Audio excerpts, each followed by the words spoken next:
நல்ல தகப்பனே, தம்மை நன்றியோடு துதிக்கிறப்பா. உங்களுக்கு ஸ்தோத்திரம். அடிமையை மறைத்து நீங்கள் பேச வேண்டும். தாழ்த்தி உம்முடைய கரத்திலே ஒப்பு கொடுக்கிறேன். கேட்கின்ற அனைவருக்கும் ஆசீர்வாதமாக இருக்க நீர் கிருபை செய்தருளும். இயேசுவின் நாமத்தில் வேண்டிக் கொள்கிறேன், ஜீவனுள்ள நல்ல பிதாவே, ஆமென். கர்த்தருக்கு ஸ்தோத்திரம். நான் சாவாமல் பிழைத்திருந்து கர்த்தருடைய செயல்களை விவரிப்பேன். வேதம் சொல்கிறது 118வது சங்கீதத்தில், இந்த நாளில் கர்த்தருடைய வார்த்தையை உங்களுக்கு அறிவிக்க எனக்கு தேவன் கிருபை செய்திருக்கிறார். ஏறக்குறைய 45 ஆண்டுகளாக நான் கர்த்தருடைய வார்த்தையை சொல்லிக் கொண்டு இருக்கின்றேன். ஆண்டவருடைய கிருபையினால் 1980வது வருடம் ஒரு நாள் இரவிலே 7-8 மணி போல நேரத்தில் கர்த்தர் எனக்கு ரெட்சிப்பின் அந்த நிச்சயத்தை கொடுத்தார். அவருக்கு என்னை மணவாட்டி என்று சொன்னார். அப்படியாக அவர் என்னோடு பேசி, தமக்கென்று உன்னை நான் தெரிந்தெடுத்திருக்கிறேன் என்று என்னோடு சொல்லி அந்த ரெட்சிப்பின் சந்தோஷத்தை எனக்கு தந்தார். அந்த நேரத்திலேயே எங்கள் வீட்டில் இருந்து வெளியே வரும்போது ஒரு அக்காவை சந்தித்தேன். அவங்களிடத்திலே நான் சொன்னேன், நாம் ரட்சிக்கப்பட வேண்டும். தேவன் என்னை ரட்சித்தார். ஏசப்பா அவருடைய இரத்தத்தினால என் ஆத்துமாவை பாவங்களற கழுவி என்னை ரட்சித்தார். நீங்களும் ரட்சிக்கப்படணும் அப்படின்னு சொன்னேன். சரி அப்படின்னாங்க. உடனே சரி அப்படின்னு சொல்லிட்டாங்க. ஏசப்பாவை ஏற்றுக்கொண்டாங்க. அவங்க ரட்சிக்கப்பட்டாங்க. இன்றைக்கு ஆண்டவருடைய பெரிய கிருபையினால் அவங்க குடும்பமாக எல்லா ஹோல் ஃபேமிலி ரட்சிக்கப்பட்டிருக்காங்க. அன்றைக்கு தான் ஆண்டவருடைய கிருபையினால் என்னுடைய முதல் பிரசங்கம் 1979வது ஆண்டில் என்னுடைய கர்த்தருடைய ஊழியம் செயலாக்கப்பட்டது. கர்த்தருக்கு ஸ்தோத்திரம். ஏறக்குறைய 44 ஆண்டுகளாக இயேசுவின் வார்த்தையை நான் சொல்லிக் கொண்டு இருக்கின்றேன். சிறுவர் ஊழியத்தை நாங்கள் வசிக்கிற எங்கள் வீட்டில், எங்கள் காம்பவுண்டு பெரிய காம்பவுண்டு, அந்த காம்பவுண்டில் சிறுவர் ஊழியத்தை ஆரம்பித்தேன். என்னுடைய பிள்ளைகள் எனக்கு முன்னால் உட்கார வச்சு ஒரு உடைஞ்ச ஒரு சேர் கிடந்துச்சு, ஸ்டீல் சேர். அப்படிலாம் கைப்பிடிலாம் அப்படி இருக்காது, ஸ்டீலில் இருக்கும். அந்த சேரை போட்டு அதில் உட்காந்து என் பிள்ளைகளை உட்கார வச்சு சும்மா பாட்டு படித்தோம். அப்போ எங்கள் கேம்பஸில் உள்ள பிள்ளைங்களாம் உட்கார்ந்தாங்க. உட்கார்ந்தோடனே எல்லோரும் நாங்கள் பாட்டு படித்தோம். எங்களுக்கு சண்டே கிளாஸ் பாட்டுலாம் தெரியாது, சண்டே கிளாஸ்க்கெலாம் போனதில்லை. ஏதோ பாட்டு நாங்கள் படித்தோம். இயேசுவின் நாம இனிதான நாம இணையில்லா நாம அப்படிலாம் சொல்லி நாங்கள் படிக்க ஆரம்பித்த உடனே பெரிய கேம்பஸ் நாங்கள் வசிக்கிற இடம், அங்கே இருந்துலாம் எல்லா சின்ன பிள்ளைகளும் வந்துட்டாங்க. வெளியே தெருவில் இருந்துலாம் பிள்ளைகள் வந்தாங்க.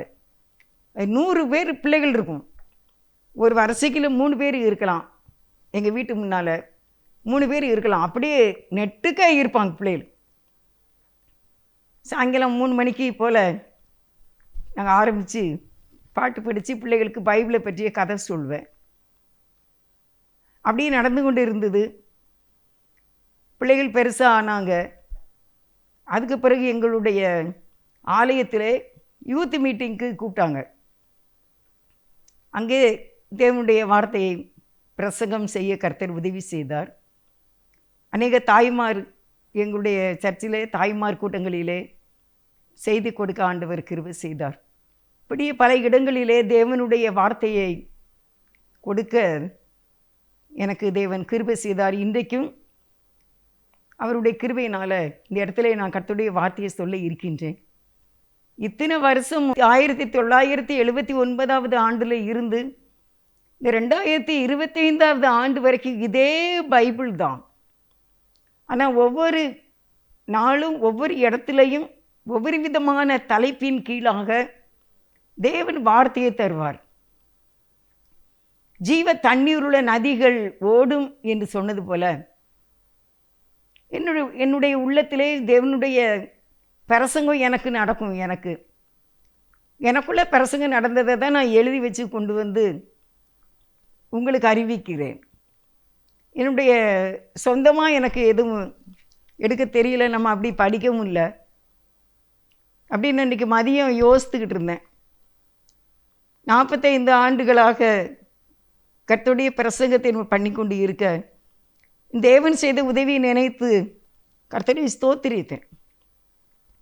நான் ஆண்டவரை நினைக்கும் போது இந்த கண்களில் எனக்கு கண்ணீர் தான் வந்தது.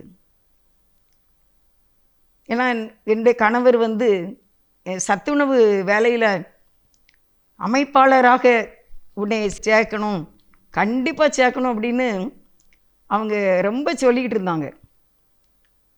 அப்போ எப்போன்னா அது 1990 நாங்கள் ஒரு வீடு கட்டினோம். அந்த வீடு கட்டினதில் கொஞ்சம் கடனாயிட்டு அப்போ சொன்னாங்க, உன்னை அமைப்பாளராக ரெடியாக இருக்குது வேலை, கண்டிப்பாக நீ இந்த வேலையை சேரணும் அப்படின்னாங்க. அப்போ நான் யோசித்தேன், நம்ம 79வது வருஷத்திலே ஆண்டவருடைய ஊழியத்தை செய்கிட்டு இருக்கோம். இப்போ இத்தனை வருஷம் ஆகிட்டு இதை விட்டுட்டு எப்படி நம்ம அந்த வேலைக்கு போக அப்படின்னு, இல்லை வேண்டாம் எனக்கு என்னால் முடியாது அப்படின்னு சொல்லிட்டேன். இப்போ எனக்கு 3வது பையன் பிறந்து அவனும் சின்ன பையனாக இருந்தான், பிள்ளையெல்லாம் படிச்சுக்கிட்டு இருக்காங்க. நான் வேண்டாம் அப்படின்னு வீட்டிலே நாங்கள் ஜெப கூட்டம் ஆரம்பித்து ஆண்டவருடைய வார்த்தையை சொல்லி அங்கேயுமே நிறைய 70-80 பேர் நாங்கள் சும்மா எங்கள் வீட்டு முத்தத்தில் தெரு மாதிரி தான் இருக்கோம். அதில் உட்காந்து பிரசங்கம் பண்ணேன். இன்றைக்கி தேவன் அவருடைய கிருபையினால் இந்த கிராஸ் டிவியில் அநேக மக்களுக்கு தெரியும்படியாக கர்த்தருடைய வார்த்தையை சொல்ல எனக்கு கிருபை செய்திருக்கிறார். நான் இல்லை, அதுக்கு தகுதியும் இல்லை, என் தேவனாகி கர்த்தருடைய பெரிதான கிருபையிட்டு நான் கர்த்தரை ஸ்தோத்திரிக்கிறேன். இன்றைக்கு உங்களுக்கு கர்த்தருடைய வார்த்தை என்ன அப்படின்னா, பாதாளத்தின் வல்லமைக்கு கர்த்தர் நம்மை நீங்களாக்கி மீட்பேன் என்று வசனம் சொல்லியிருக்கின்றார். தலைப்பு பாதாளத்தின் வல்லமை மேற்கொள்ளாது. ஓசியா 13வது அதிகாரம் 14வது வசனம். அவர்களை நான் பாதாளத்தின் வல்லமைக்கு நீங்களாக்கி மீட்பேன், அவர்களை மரணத்துக்கு நீங்களாக்கி விடுவிப்பேன். மரணமே உன் வாதைகள் எங்கே? பாதாளமே உன் சங்காரம் எங்கே? மனமாறுதல் என் கண்களுக்கு மறைவாயிருக்கும். கர்த்தருடைய வார்த்தையை சொல்லுது, அவர்களை நான் பாதாளத்தின் வல்லமைக்கு நீங்களாக்கி மீட்பேன். நான் ஒரு நாள் வீட்டில், இது கூட 10 வருஷத்துக்கு மேலே இருக்கும், எங்கள் வீட்டில் யாருக்கும் சுகம் இல்லை. அப்போ நான் ரொம்ப அழுது ஆண்டு விட்டு ப்ரேயர் பண்ணிக்கிட்டு இருந்தேன். தனியாக உட்காந்து, ஆண்டவரே இப்படிப்பட்ட வியாதியிலேருந்து நீர் விடுவிக்கணும்ப்பா, சுகமாயிருந்தப்பா, ஸ்கேன் எடுக்க போயிருக்காங்க, இங்கே சுகத்தை கொடுத்துருங்கப்பா அப்படின்ட்டு நான் தனியாக ரூமில் உட்காந்து, நான் மட்டும் உட்காந்து ஆண்டவருடைய பாதத்தில் அழுது நான் ஜெபம் பண்ணிக்கிட்டு இருந்தேன். அப்போ எங்களுடைய ஆலயத்தில் இருந்து மணி அடிச்சுட்டு வசனம் சொல்லும் அந்த ரேடியோவில். அந்த வசனம் இந்த வார்த்தையை சொன்னது. நான் ஜெபம் பண்ணி கொண்டு இருக்கும்போது அந்த மணி அடித்த உடனே நான் ஜெபத்தை நிப்பாட்டிட்டு மணி எத்தனை ஆகியிருக்கும் அப்படின்னு கவனிச்சுக்கிட்டு இருந்தேன். அப்போ இந்த மணி அடித்தது அது எத்தனை மணி, பகலாயா நைட்டா ஞாபகம் இல்லை. சொல்லிட்டு இந்த ஓசியா 13வது அதிகாரம் 14வது வசனத்தில் பாதாளத்தின் வல்லமைக்கு நீங்களாக்கி மீட்பேன், அவர்களை மரணத்துக்கு நீங்களாக்கி மீட்பேன் என்று ஓசியா 13-14வது வசனம் இந்த அந்த ரேடியோவில் அந்த சத்தத்தை நான் கேட்டேன் தெளிவாக. எங்கள் ஆலயத்தில் கோபுரத்தில் இருந்து இந்த சத்தம் வந்தது. நான் வீட்டுக்குள்ளே இருக்கேன், கதவெல்லாம் பூட்டி இருக்குது, ஆனால் இந்த வார்த்தை அவ்வளவு தெளிவாக தேவன் பேசினான். அப்படியே எங்களுக்கு சுகமாயிட்டு, ஸ்கேன்லேயும் ஒன்றும் இல்லை. ஆண்டவருடைய கிருபையினால் இந்த வியாதியில் இருந்து கர்த்தர் விடுதலையை கொடுத்தார். இன்றைக்குமே உங்களை பார்த்து கர்த்தர் சொல்கிறார், பாதாளத்தின் வல்லமைக்கு நீங்களாக்கி மீட்பேன். ஒருவேளை நீங்கள் இந்த வியாதினால் பாதிக்கப்பட்டு, இல்லை வயதாகிறதுனால பலவீனம் என்று நினைத்து நீங்கள் அந்த வல்லமையில் அகப்பட்டு கொண்டு இருக்கீங்களா? யாருக்கோ ஏதோ ஒரு பலவீனம் அப்படின்னு சொல்லிட்டு கூட இங்கே நினச்சி கவலைப்பட்டுக்கிட்டு இருக்கீங்களா? இல்லை இன்னொரு ஏதோ ஒரு காரியத்தில் இது ஒரு பெரிய வல்லமை, இந்த பாதாளம் என்பது ஒரு பெரிய வல்லமை. பாதாளத்துக்குள்ளே யாரும் என்ன செய்யக்கூடாது? போகவே கூடாது. நேசம் பாதாளத்தை போல வலிது, மரணத்தை போல வலிது. அந்த ஒரு வல்லமையான பயங்கரமாக பாதாளம் போன்ற இருள் போன்ற சிச்சுவேஷனில் இன்றைக்கு நீங்கள் இருக்கீங்களா? தனிமைப்படுத்தப்பட்டவர்களாக இருக்கீங்களா? இல்லை ஒதுக்கப்பட்டவங்களாக இருக்கீங்களா? இல்லை பலவிதமான சொப்பனங்களை கண்டு பயந்து இருக்கீங்களா? இல்லை குடும்பத்துக்குள்ளே சமாதானம் இல்லாததுனால நீங்கள் ஒரு கொடிய வல்லமைக்குள்ளே உங்களுடைய சரீரமும் ஆன்மாவும் அகப்பட்டு கொண்டு இருக்கிறதா? அதுக்கு தான் தேவன் சொல்கிறாரு, பாதாளத்தின் வல்லமைக்கு நீங்களாக்கி மீட்பேன். அல்லேலூயா, அல்லேலூயா.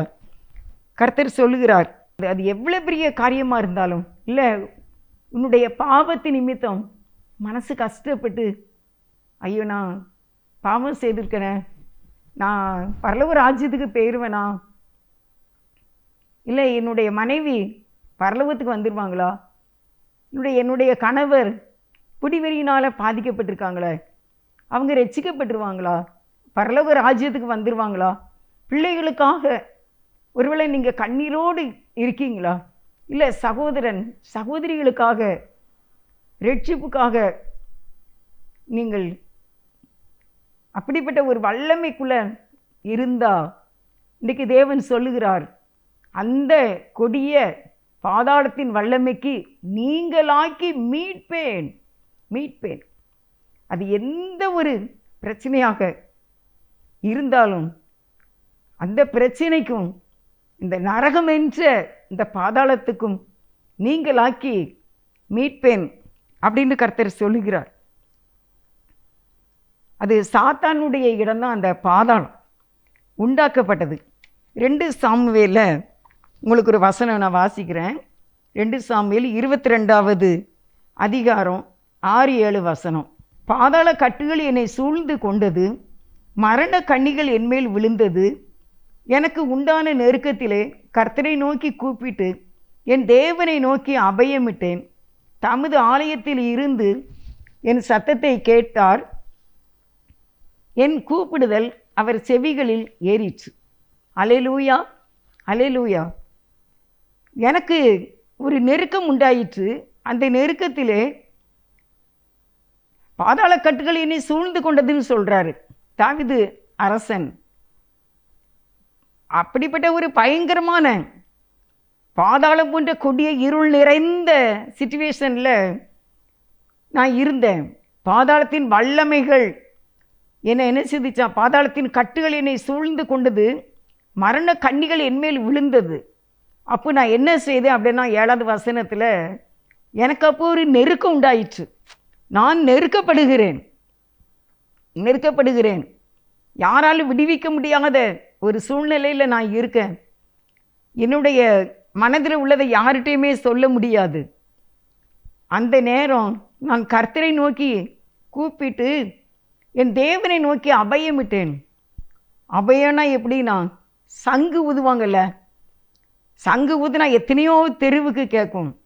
அபயம் ஒரு பெரிய மணியை பிடிச்சு இழுக்கிற மாதிரி அபயமிட்டேன். கர்த்தரை நோக்கி சங்கு சத்தம் போல கூப்பிட்டேன். அவர் தமது ஆலயத்தில் இருந்து என் சத்தத்தை கேட்டார். ஒருவேளை இன்றைக்கு நீங்கள் கூட அப்படி இருந்தீங்கன்னா, நீங்கள் கர்த்தரை நோக்கி அபயமிட்டு கூப்பிட வேண்டும். என்னுடைய காரியங்கள் இன்னும் எனக்கு நடக்கலை, சக்ஸஸ் ஆகலை, எனக்கு விடுதலே இல்லை, இப்படியே நாட்கள் கடந்து போகிறது. ஒருவேளை திருமண காரியமா, இல்லை உங்களுடைய கடன் பாரத்தில் விடுதலை இல்லையா, இல்லை சரீர பலவீனமா, பிள்ளைகள் வாழ்க்கையில் வேலை கிடைக்கலையா, குழந்தை பாக்கியத்துக்காகவா, இன்னும் பண கஷ்டத்திலையா, சரீர பலவீனத்திலையா, இல்லை ஆத்மாவிலே சாத்தானால் நீங்கள் சோதிக்கப்பட்டு கொண்டு இருக்கின்றீர்களா, உங்களுக்கு விரோதமான ஏதோ ஒரு செயல்பாடு உங்களை நெருக்கி கொண்டு இருக்கின்றதா? இப்போ நீங்கள் செய்ய வேண்டிய ஒரே வேலை, தேவனை நோக்கி நீங்கள் அபயமிட வேண்டும். அபயமிட்டேன். தாவீது அரசன் தான், ஆனாலும் எத்தனை செர்வெண்ட் அவருக்கு, ஆனால் அவர் பாதாளத்தின் வல்லமை போன்ற கட்டுகளினின்று விடுவிக்க எந்த செர்வெண்டாலையும் முடியாது, எந்த சோல்ஜர்ஸாலையும் முடியாது. தேவன் தான் அந்த சத்தத்தை கேட்டாராமா. என் கூப்பிடுதல் அவர் சந்நிதியில் போய் அவர் செவிகளில் ஏறிற்று என்று தாவீது ராஜா சொல்லுகிறார். அருமையானவர்களே, இங்கே சோம்பேறித்தனமாக இருக்கக்கூடாது. நீங்கள் கர்த்தரை நோக்கி அபயப்பட வேண்டும். ஏன்னா பாதாளத்தில் துதிக்க முடியாது. அதனால தான் ஆண்டவர் சொல்கிறாரு, பாதாளத்தின் வல்லமைக்கு உன்னை நான் நீங்களாக்கி மீட்பேன். அப்படின்னா இப்போ நீங்கள் பாதாளத்தின் வல்லமைக்கு நீங்களாக்கி நீங்கள் மீட்கப்பட்டுட்டீங்களா? அப்படின்னா நீங்கள் கர்த்தரை துதிக்க வேண்டும். இன்றைக்கு கர்த்தர் உங்களை இப்படிப்பட்ட பாதாளம் போன்ற அந்த கொடிய வல்லமைக்கு உங்களை நீங்களாக்கி மீட்பேன் என்று சொல்லுகிறார். சங்கீதம் 6வது சங்கீதம் 5வது வசனத்தில் பாதாளத்தில் உம்மை துதிப்பவன் யார் அப்படின்னு சொல்கிறார். பாதாளத்தில் யார் துதிக்க முடியும்? துதிக்க முடியாது. இருளின் வல்லமை ஆட்கொண்ட இடம் அது, அங்கே துதிக்க முடியாது. நம்முடைய நெருக்கம், நம்முடைய கஷ்டத்தில், இந்த பிரச்சனையில் நீங்கள் துதிக்க முடியாது. சங்கீதம் 16:10 என் ஆத்துமாவை பாதாளத்தில் விடீர், உம்முடைய பரிசுத்தவானை அழிவை காண விட்டீர் அப்படின்ட்டு தாவீது ராஜா சொல்கிறாரு. என் ஆத்துமாவை பாதாளத்தில் விடமாட்டீங்க, உம்முடைய பரிசுத்தவானை காண விட்டீர் அப்படின்னு சொல்லி விசுவாசத்தோடு இந்த அறிக்கையை தாவீது ராஜா செய்கின்றார். நாம் இப்போ ஒரு சின்ன ஜெபம் செய்வோம். தேவனுடைய சமூகத்தில் நீங்கள் கர்த்தரை நோக்கி நீங்கள் கண்ணீரோடு இப்பொழுது ஜெபிக்க வேண்டும். ஆண்டவரே, என்னையும் கூட இப்படிப்பட்ட அந்த பொல்லாத பாதாளத்தின் வல்லமைக்கு நீங்கள் நீங்களாக்கி என்னை விடுவிக்க வேண்டும். ஏசப்பா, நான் ஜெபம் செய்கின்றேன். ஆண்டவரே, நான் உம்மை நோக்கி கூப்பிடுகின்றேன். ஏசு ராஜா, எங்கள் வீட்டில் கூட எங்களுக்குள்ளாக கூட பாதாளம் போன்ற இருள் நிறைந்த சிச்சுவேஷனில் நாங்கள் இருக்கோம் தகப்பனே. ஏசப்பா ராஜா, நீங்கள் எங்களை விடுவிக்க வேண்டும். நாங்கள் உம்மை துதிப்போம். இந்த நெருக்கத்தில் துதிக்க முடியலை, இந்த பிரச்சனையில் துதிக்க முடியலை, ஸ்தோத்திரம் பண்ண முடியலை, உங்களுக்கு நாங்கள் நன்றி சொல்ல முடியலை. அதனால் நீங்கள் எங்களை இதிலிருந்து நீங்கள் மீட்க வேண்டுமாப்பா. நாங்கள் உம்மை துதிப்போம், நாங்கள் உங்களுக்கு நன்றி சொல்லுவோம், நாங்கள் உங்களுக்கு பிரைஸ் தி லார்ட் சொல்லுவோம், நாங்கள் உம்மை ஸ்தோத்திரிப்போம் ராஜா. இயேசுவே, எங்களை நீங்கள் பொல்லாத அந்த நரகத்தின் வல்லமைக்கும் இந்த உலகத்தில் உள்ள பலவிதமான பாடுகளுக்கும் நீங்களாக்கி மீட்பேன் என்று சொன்னதற்காக உங்களுக்கு ஸ்தோத்திரம், ஸ்தோத்திரம். இயேசுவின் நாமத்தில் வேண்டிக் கொள்கின்றோம் ஜீவனுள்ள நல்ல பிதாவே, ஆமென். அடுத்து கர்த்தர் சொல்லுகிறார் அதே வசனத்தில், ஓசியா 13:14 அவர்களை மரணத்துக்கு நீங்களாக்கி விடுவிப்பேன். அடுத்த வசனம் என்ன சொல்லுது அப்படின்னா, மரணத்துக்கு நீங்களாக்கி மீட்பேன். வீட்டுக்குள்ளே மரணத்தை பற்றி பேசக்கூடாது, அவிசுவாசமான வார்த்தைகளை பற்றி பேசவே கூடாது. ஏனென்றால் வேதம் சொல்லுகிறது, மரணமும் ஜீவனும் நாவின் அதிகாரத்தில் இருக்குது.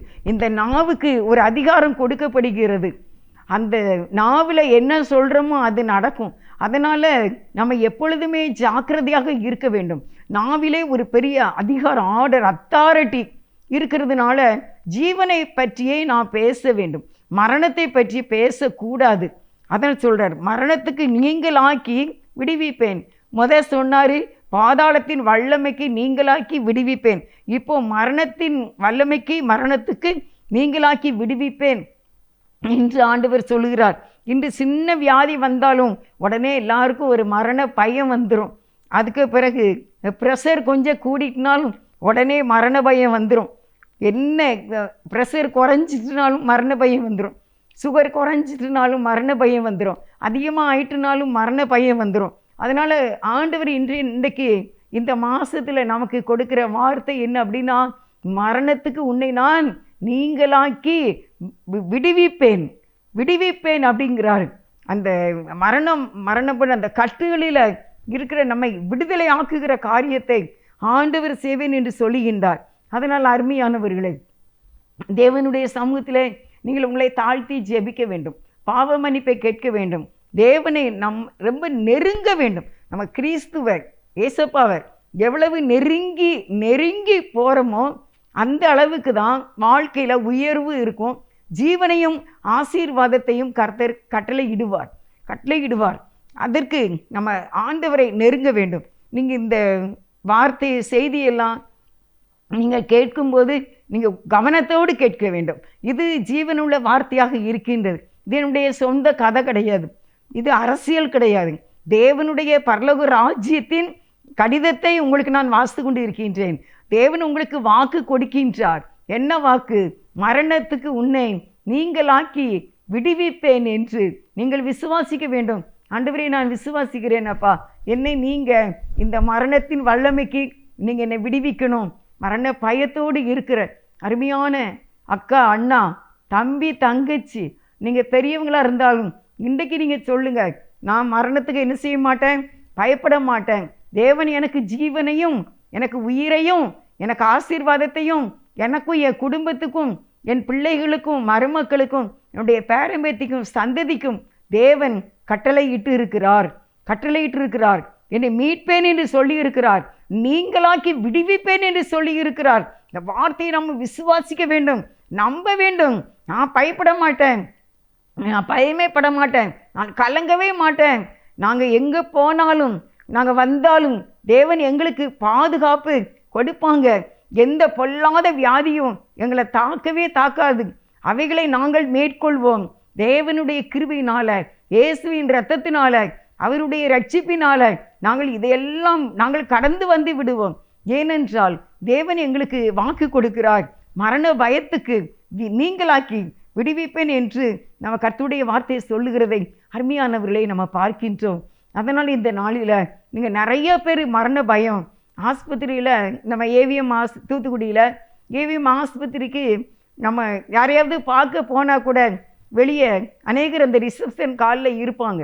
எல்லாருடைய முகமும் சோர்ந்து போய் இருக்கும். பயத்தோடு அவங்க அந்த முகத்தோடு அங்கே இருப்பாங்க. பணக்காரங்களாக இருப்பாங்க, ஏழைகளாக இருப்பாங்க, வாகனத்தில் பெரிய காரில் தான் வந்து இறங்குவாங்க. ஆனால் முகத்திலே ஒரு பயங்கரமான மரண பயம் சூழ்ந்து இருக்கும். ஆனால் அப்படிப்பட்டவங்களை பார்த்து இன்னைக்கு ஏசப்பா சொல்கிறாங்க, நான் உன்னை மரணத்துக்கு நீங்களாக்கி விடுவிப்பேன் என்று சொல்லுகின்றார். நம்ம தேவனை விசுவாசிக்க வேண்டும், கர்த்தருடைய வார்த்தை விசுவாசிக்க வேண்டும். சிலுவையில் இரத்தம் சிந்தி நமக்காக பாடுபட்டு உயிரையே கொடுத்தாரு.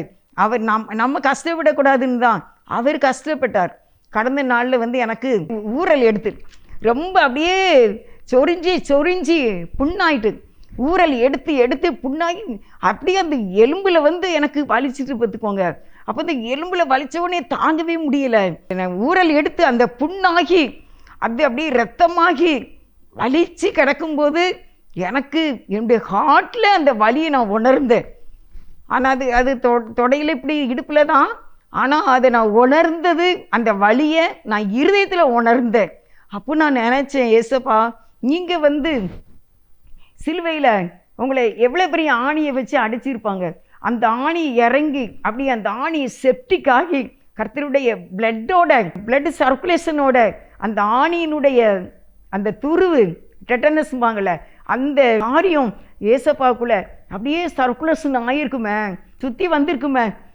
அப்போ ஏசப்பாக்கு எப்படி இருந்திருக்கும்? நமக்கு இந்த சின்ன புண்ணு அதை சொரிஞ்சி ஊரல் எடுத்து அது அப்படியே ரத்தமாகி வலிக்குதுன்னா, எனக்கு புண்ணு வலிக்கிறதோ என்னப்போ என் நெஞ்சுக்குள்ளே எனக்கு வலிக்குது. ஆண்டவரை நினச்சி என்னை குணமாக்கி இருங்கப்பா, எனக்கு இதெல்லாம் தாங்கவே முடியாதுப்பா. ஏனென்றால் ஏசப்பா நமக்காக அதெல்லாம் சகிச்சாங்க. இந்த இடத்துல ஆணி அடித்தாங்க, லாவில் குத்துனாங்க, தலையில் முள்முடி சூட்டப்பட்டாங்க. இதை மறக்கலாமா? மறக்க முடியாது. வாழ்க்கையில் தினமும் நினைக்கணும், எனக்காக இப்படி பாடுபட்ட என் ஆண்டவரை நினைக்கணும் அப்படின்ட்டு.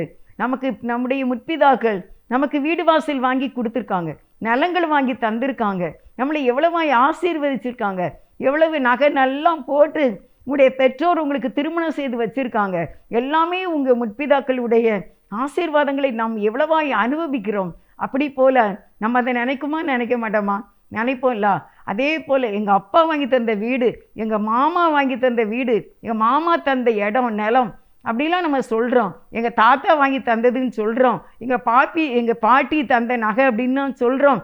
அதே போல் ஏசப்பாவும் நமக்கு எவ்வளவு பெரிய நன்மையை வைத்திருக்கிறார் தெரியுமா? ஆசீர்வாதத்தை வைத்திருக்கிறார் தெரியுமா? அவர் ஜீவனை உயிரை நமக்கு தந்திருக்கிறார். அவர் உயிரை கொடுத்துட்டு நம்மளை வாழ வைக்க தான் அவர் பாதாளத்தில் இறங்கினார். நமக்காக அந்த கொடிய பாதாளத்தில் இறங்கி 3ஆவது நாள் அவர் உயிரோடு எழுந்தார், வெற்றி சிறக்க.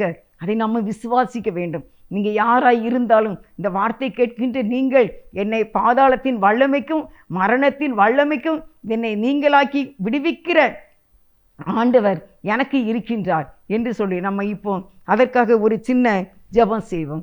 எங்களை நேசிக்கிற தகப்பனே, உங்களுக்கு நன்றிப்பா. ஏசப்பா, மரண பயத்தோடு இருக்கிற எங்கள் எல்லாருக்காகவும் நாங்கள் ஜெபிக்கிறோமாப்பா. இப்போ நாங்கள் ஜெபம் செய்கிறோம். எங்கள் குடும்பத்தில் எந்த வியாதினால், ஸ்ட்ரோக்குனால் பாதிக்கப்பட்டிருக்காங்களா, இல்லை உள்ள உறுப்புகளில் ஏதாவது பாதிக்கப்பட்டிருக்காங்களா ஆண்டவர், இன்னும் இருமலில் நுரையீரல் பகுதியில் பலவீனம் இருந்தால் அதையும் நீங்கள் குணமாக்கிருங்க.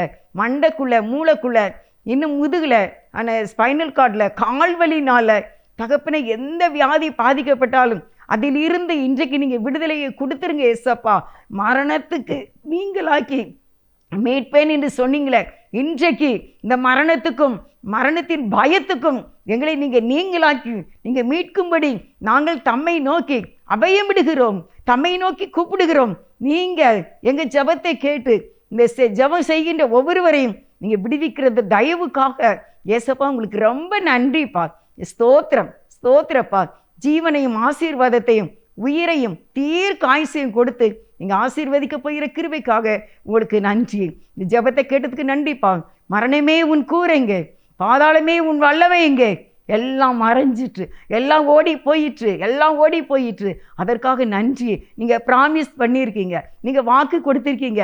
அதனால் நாங்கள் சோர்ந்து போகாத பிடிக்கு விசுவாசத்தோடு வேதம் வாசித்து ஜெபித்து ஆலயத்துக்கு சென்று இயன்ற ஊழியத்தை செய்து கர்த்தருக்கென்று கொடுத்து சந்தோஷமாய் வாழ, தீர்க்காயுசோடு வாழ எங்களுக்கு கிருபை செய்ய வேண்டும் என்று இயேசுவின் நாமத்தில் வேண்டிக் கொள்கின்றோம். ஜீவனுள்ள நல்ல பிதாவே, ஆமென். ஆண்டவர் இந்த ஜெபத்தை இன்றைக்கு கேட்டதுக்காக கர்த்தரை ஸ்தோத்திரிப்போம். அதே அந்த ஓசியா 13:14 திருப்பி சொல்கிறார் ஆண்டவர், மரணமே உன் வாதைகள் எங்கே, பாதாளமே உன் சங்காரம் எங்கே. இப்போ பாதாளமும் ஓடி போய்விட்டது, மரணமும் ஓடி போய்விட்டது, அதனுடைய வாதைகளும் சங்காரங்களும் ஓடி போய்விட்டன. கர்த்தரை நம்ம நன்றியோடு ஸ்தோத்திரிப்போம். படுத்துறங்கி மகிழ்வுடனே விழித்தெழுவேன், ஏனெனில் கர்த்தர் என்னை ஆதரிக்கின்றீர். படுத்துறங்கி மகிழ்வுடனே விழித்தெழுவேன், ஏனெனில் கர்த்தர் என்னை ஆதரிக்கின்றீர். அச்சமில்லையே, கலக்கமில்லையே, அச்சமில்லையே, கலக்கமில்லையே, வெற்றி தரும் கர்த்தர் என்னோடு, தோல்வி என்றும் எனக்கில்லையே. வெற்றி தரும் கர்த்தர் என்னோடு, தோல்வி என்றும் எனக்கில்லையே. கேடகம் நீரே, மகிமையும் நீரே, தலை நிமிர செய்பவர் நீரே. கேடகம் நீரே, மகிமையும் நீரே, தலை நிமிர செய்பவர் நீரே. தலை நிமிர செய்பவர் நீரே, தலை நிமிர செய்பவர் நீரே. தகப்பனே தந்தையே, தலை நிமிர செய்பவர் நீரே. தகப்பனே தந்தையே, தலை நிமிர செய்பவர் நீரே. நேசிக்கிற ஆண்டவரே, படுத்துறங்கி மகிழ்வுடனே விழித்தெழுவேன், ஏனென்றால் கர்த்தர் எங்களை ஆதரிக்கின்றீர். எங்களை ஆசீர்வதியும். உடைய கருத்திலே தாழ்த்தி அர்ப்பணிக்கிறோம். உடைய தேவையெல்லாம் சந்திங்கப்பா. தீர்க்காயுசை கொடுத்து எங்களை ஆசீர்வதிக்க வேண்டும் என்று, இந்த கிராஸ் டிவி ஊழியத்தை ஆசீர்வதிக்க வேண்டும் என்று அடிமையை தாழ்த்தி ஒப்பு கொடுத்து இயேசுவின் நாமத்தில் ஜெபிக்கின்றேன். ஜீவனுள்ள நல்ல பிதாவே, ஆமென். God bless you.